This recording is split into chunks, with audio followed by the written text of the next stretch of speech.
Buenos días, doctor, no, licenciado. Sí, No sí, sé, de algunos después lo corregí, psicólogo deportivo. Sí, Germán, señor. a ver, perdió la Argentina con Arabia Saudita y creo que todos le prestamos atención a las declaraciones del Dibu Martínez de cómo trabajó para sobreponerse de ese duro golpe con su psicólogo. Hoy, en algún momento quizás fue un tema tabú, pero hoy es una herramienta fundamental en el deporte, el psicólogo deportivo. Y si te tengo que responder yo y te digo que no, Claro.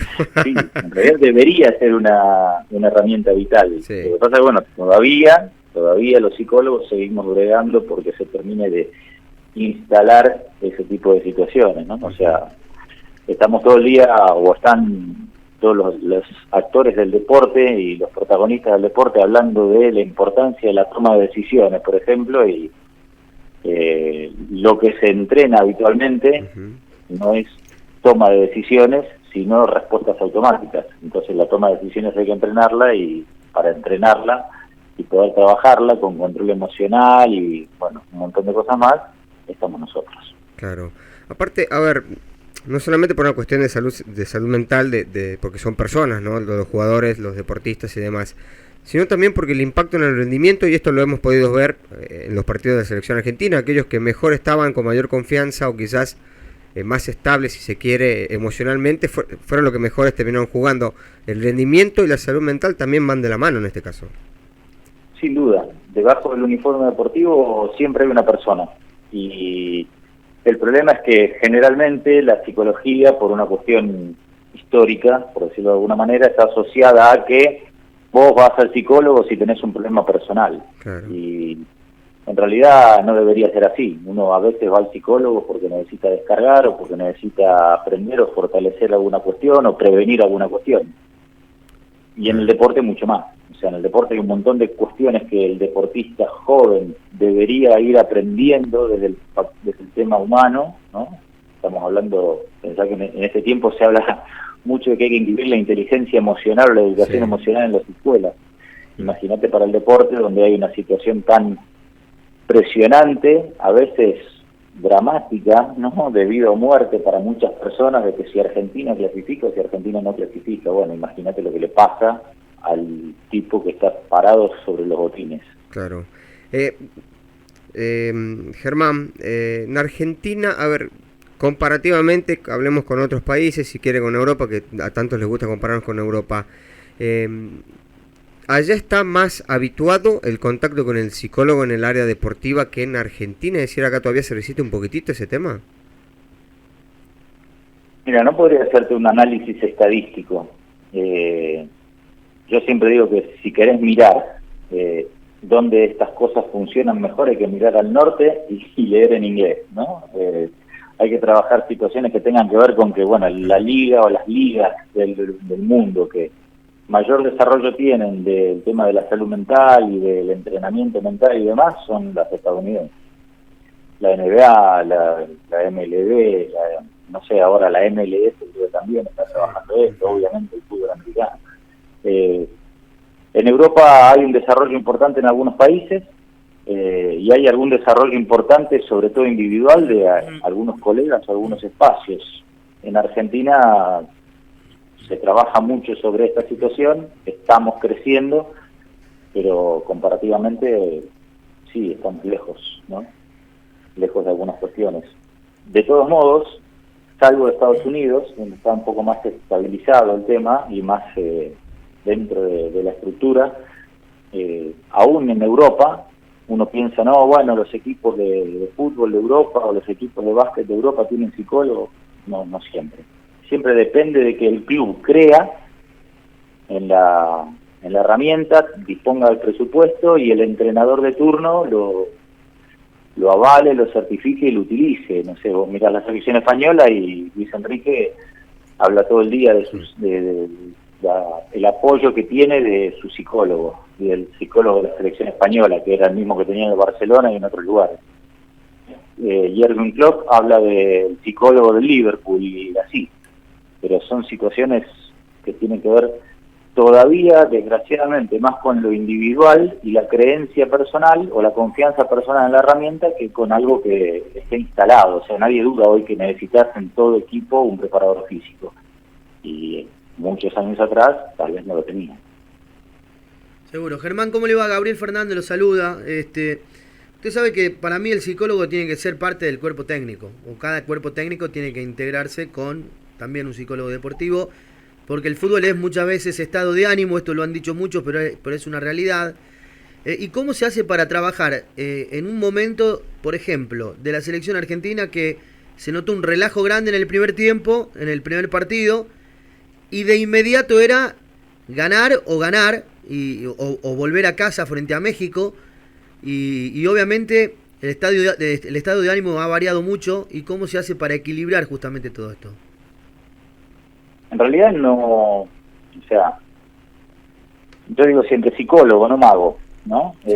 No podés llegar en el medio de una situación traumática o complicada como esta, venir, decir dos palabras y pretender que los demás te crean y lo solucionen. O sea, esas cosas se entrenan. O sea, el trabajo psicológico hay que entrenarlo, hay que trabajarlo, el equilibrio emocional o la preparación mental o las herramientas de psicología deportiva hay que trabajarlas durante todo un proceso previo y durante la temporada o de la pretemporada para llegar al momento de la competencia en condiciones de que esas cosas no pasen, o de que si suceden, porque también podemos estar muy entrenados, ¿no? Messi patea muy bien los penales y ayer se lo atajaron, o sea, es un ser humano, puede pasar que la herramienta falle y que uno tenga un mal partido incluso desde lo mental, pero si vos estás entrenado, en post partido enseguida arreglás esa situación, ¿no? Si alguien pretende poner un psicólogo entre el partido de Arabia y el partido de México para que los jugadores no tengan presión, no vamos por buen camino, porque en realidad no va a funcionar. Seguro. ¿Y qué tan de la mano van con la neurociencia y esas partes también del fútbol que ha avanzado mucho?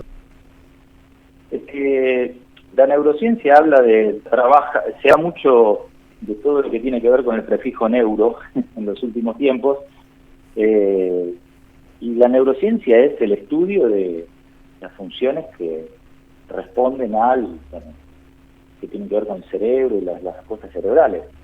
El tema es que si vos solamente vas a entrenar ejercicios de neurociencia, que hoy los hacen los psicólogos, los coaches, los entrenadores, los preparadores físicos, porque cualquiera lee un paper y lo aplica, sí. Pero no estás dentro del contexto de si a esta persona ese ejercicio, esa situación le puede servir o puede potenciar ciertas cuestiones, lo más probable es que estés tirando un tiro al aire y no necesariamente des en el blanco. O sea, psicología es una ciencia muy inexacta, todas las personas somos diferentes, entonces es muy difícil a veces trabajar en un grupo y tirarle a todos un ejercicio y que a todos les funcione. Lo mismo pasa con, no sé, con las arengas, por ejemplo, claro, ¿no? De moda en algunos aspectos. ¿Viste la arenga de tal o de cual? ¿Cuánto dura el efecto de la arenga? ¿Y a cuántos de los 15, 16 o 20 le pega lo que está diciendo el entrenador, el técnico o quien sea? Entonces, o sea, las personas, cada una procesamos las situaciones y las emociones de una manera diferente. Por eso el tema de la individualidad, el tema de la mirada humana y el valor, resaltar el valor de que haya alguien dentro del cuerpo técnico, como vos bien decías, aportando eso. Mira, a Carlito le llega, a Pedrito vimos de esta manera, a de esta forma. Buscás un patrón común, pero después, bueno, adquiere la especificidad individual. O sea, que la metodología se hace grupal e individual, los trabajos, ¿o se lo hace grupal o solamente individual? Depende de la situación y depende de lo que el entrenador de turno te habilite a hacer. Porque en definitiva, desgraciadamente o afortunadamente, el deporte tiene una cuestión monárquica verticalista, ¿no? El entrenador muchas veces es el que toma todas las decisiones y a veces está preparado y a veces no. Porque a veces no sabe de psicología, o a veces no sabe de preparación física, o a veces no sabe de medicina deportiva. Sí. No necesariamente está formado para eso. Entonces, como muchas veces el entrenador no conoce, bueno, que vamos al libre albedrío de ese tipo de situaciones, pero cada psicólogo se adapta a la situación y a veces trabajas de manera individual, a veces trabajas orientado a la capacitación y a veces trabajas situaciones grupales, interviniendo en dinámicas de grupo o situaciones de grupo para potenciar la química. Germán, para algunos jugadores como Messi, Di María, es el último mundial. ¿Se suma a eso como presión, ansiedad? No sé, se habla que muchos deportistas de alto rendimiento tienen esos episodios de ataques de ansiedad y demás. Por ejemplo, el Kun, cuando tuvo la lesión y sabía que se perdía el mundial, su retiro, quizás encontró otra forma de trabajar toda esa situación. Digo, mencionabas recién esto de que cada jugador, cada persona es distinta, cómo se afecta, pero ¿cómo se trabaja eso?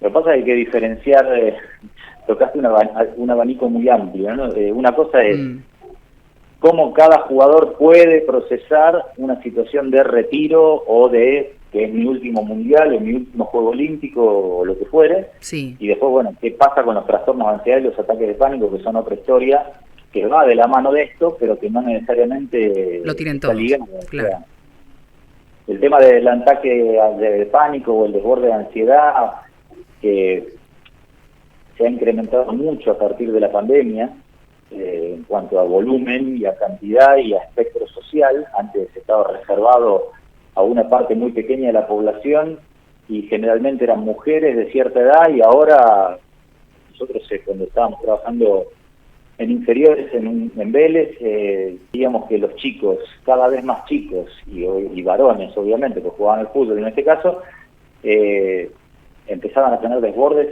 de ansiedad y ataques de pánico, y bueno, se amplió mucho la población porque también la gente empezó a reconocer esos factores como algo que tiene que ver con algo que no puede controlar y que hay que trabajarlo. Y bueno, hay un montón de cosas que tienen que ver con la ansiedad y el manejo de la ansiedad que llevan a esos desbordes que obviamente se pueden controlar y prevenir con buen trabajo psicológico. Claro.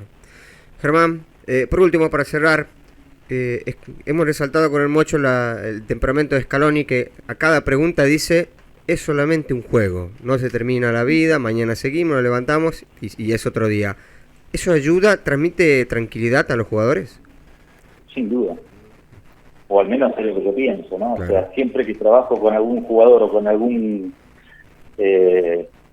equipo, lo que tratamos de transmitir es eso. O sea, se trata de... La base de todo deporte es lúdica, es un juego. Sí. O sea, Scaloni cuando era chico o Messi cuando era niño jugaba a la pelota. Claro. Y la idea es que lo que trabajamos siempre con los futbolistas o con los deportistas de alto rendimiento, es que traten de ser profesionales en su preparación, pero cuando suena el silbato, jueguen a la pelota. Claro. Porque en definitiva, todo el poder de la creatividad y del disfrute y de echar a volar la imaginación cuando se juega, tiene que ver con eso. Si hay más disfrute, hay más chance de controlar fácilmente o de que no se metan tanto las presiones y los pensamientos negativos. Licenciado, muchísimas gracias.